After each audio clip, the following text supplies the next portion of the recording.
Alors bonjour, correction des exercices donc sur les lois normales. Donc pour le numéro 49, il y a deux choses. En fait, au départ, on modélise avec une loi uniforme, comme on a fait avant.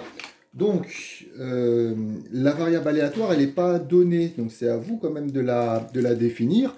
Donc vous devez noter soit x, la variable aléatoire, égale au temps de séchage. Ensuite, on nous dit que cette variable aléatoire suit une loi uniforme, en fait, uniformément répartie sur l'intervalle 30-50. Temps de séchage, j'aurais pu rajouter en minutes. Donc, c'est-à-dire elle peut prendre toutes les valeurs entre 30 et 150. Donc, ce qu'on veut, elle met son linge à 11 heures, la probabilité qu'il soit sec avant midi. 12 heures, il s'est passé 1 heure. Donc, on veut P de x inférieur ou égal à 60. P de x inférieur ou égal à 60, comme c'est écu réparti sur 30-150, ça équivaut en fait de 30 à 60. De 0 à 30, en fait, c'est la probabilité, elle est nulle. Alors, on utilise ensuite la formule sur les lois uniformes, D-C sur B-A, 60-30 sur 150-30, et on retrouve un quart. Donc la probabilité que le linge soit sec avant midi est égale à un quart. Regardez ce que ça donne graphiquement, même si ce n'est pas obligatoire. Donc la loi uniforme, en fait, c'est représenté par une droite, la fonction de densité. Donc toutes les valeurs entre 30 et 150. Et si je veux entre 30 et 60, ça serait cette surface-là. Et notre résultat est logique. On se rend compte que cette surface représente un quart de la surface totale, c'est-à-dire de tout ce qu'il y a sous la courbe. Ensuite, petit b, calculer le temps de séchage moyen que l'on peut espérer. Donc ça doit vous faire penser à l'espérance d'une loi uniforme. On fait A plus B sur 2, donc 30 sur 150 sur 2. On retrouve 90. 90 minutes, ça fait 1h30. Le temps de séchage moyen est donc de 1h30. Donc elle peut espérer retrouver son linge sec à 12h30. Tout ça, c'était donc le paragraphe précédent avec les lois uniformes. Ensuite, alors petit 2, cette fois-ci, on modélise avec une loi normale. Donc on nous donne cette loi normale, on nous dit que la durée de séchage est une variable aléatoire qui suit la loi normale d'espérance 90 et d'écart type 30. Donc j'ai appelé grand X, j'aurais pu l'appeler autrement.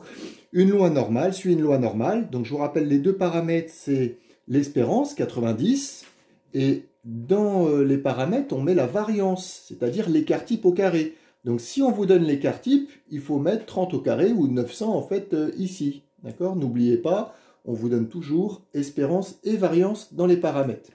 On veut que la probabilité que le linge soit sec avant midi, donc c'est la même chose, c'est P de x inférieur ou égal à 60. Vous voyez graphiquement ce que ça donne. Donc on a une cloche là, c'est-à-dire la représentation graphique d'une fonction de densité d'une loi normale. L'espérance c'est 90, donc c'est centré sur 90. Et on veut P de x inférieur ou égal à 60. Donc vous tracez x inférieur à 60 et on veut cette partie en fait assurée. Donc juste une remarque, on modélise avec une loi normale, donc les valeurs vont jusqu'à moins l'infini en fait ici. Le temps de séchage, moins 2 minutes, c'est pas possible. Mais comme les valeurs ici sont négligeables, on considère que la modélisation en fait est correcte. Alors, P de x inférieur ou égal à 60, c'est uniquement l'utilisation de la calculatrice. C'était ce que vous deviez savoir faire. Donc, vous devez utiliser la fonction normale FREP.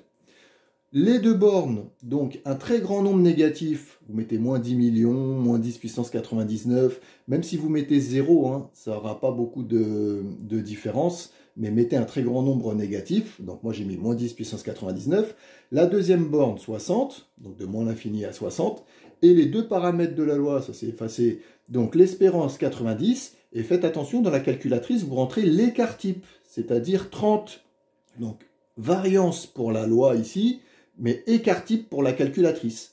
Quand vous tapez sur votre calculatrice, vous devez retrouver 0,157 arrondi en fait au centième. Donc vous vérifiez, ça veut dire que 15,7% en fait de la surface assurée là, ça représente 15,7% de la surface totale. Donc 0,157 avec les 4 paramètres à renseigner. Ensuite, la probabilité qu'elle récupère son linge sec entre 11h30 et midi. Donc ça veut dire que grand X, la durée de séchage, est entre 30 et 60. À nouveau, uniquement l'utilisation de la calculatrice et la fonction normale FREP. Les deux bornes, 30 et 60. Le paramètre, l'espérance, 90, et à nouveau encore l'écart type, c'est-à-dire 30, pour le dernier paramètre.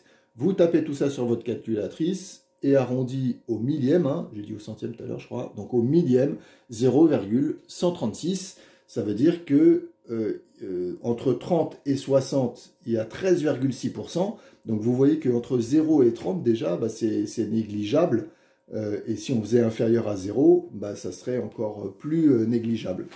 Donc 13,6% de la surface entre 30, les droites d'équation x égale 30 et x égale 60. Voilà.